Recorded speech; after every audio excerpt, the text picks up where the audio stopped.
With the Giro d'Italia in full swing and the Tour de France upon us in just a couple of months' time, it got me thinking about that age-old saying of marginal gains. Now, we all know Team Sky and their success has come principally from their focus on marginal gains.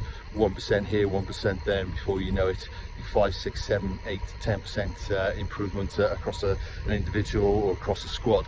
But it even applies in business. You know, if you think of process improvement, continuous improvement, that is all about finding the marginal gains to improve efficiency and drive bottom line profit.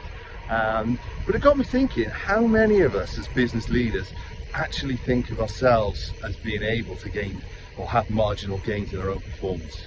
Okay.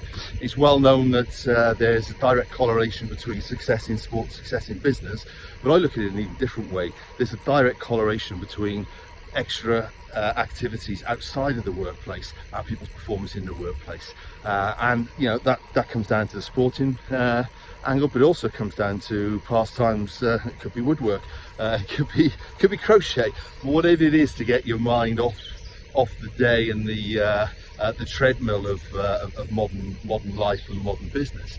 Because think about this, you know, if you can improve your performance by 1% a day, or by 1% a month even, 1% a day might be a bit optimistic, but let's just say 1% a month in January, 1% in February, 1% in March, 1% in April. By the time you get to the end of the year, you could well have improved your performance by 10%.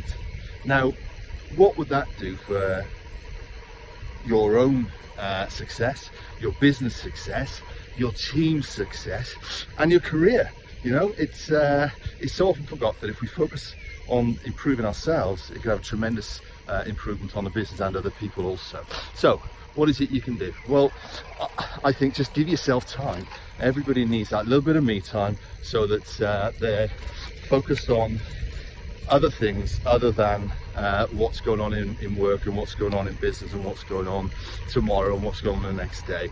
Take time. Maybe you can process some of that information while you're exercising, while you're crocheting, while you're woodworking, but that time away is vital. And you know, with well-being so high on the agenda these days, it's so often forgotten. You know, top tip from me is, you know, make sure you look after yourself, to look after your business, to look after your performance. And one of the key things I do in my executive search business and part of my selection process is actually drilling down with candidates and asking them, what do they do to keep themselves sharp? What do they do to detox after a stressful day, stressful week? What activities do they take part in outside of work?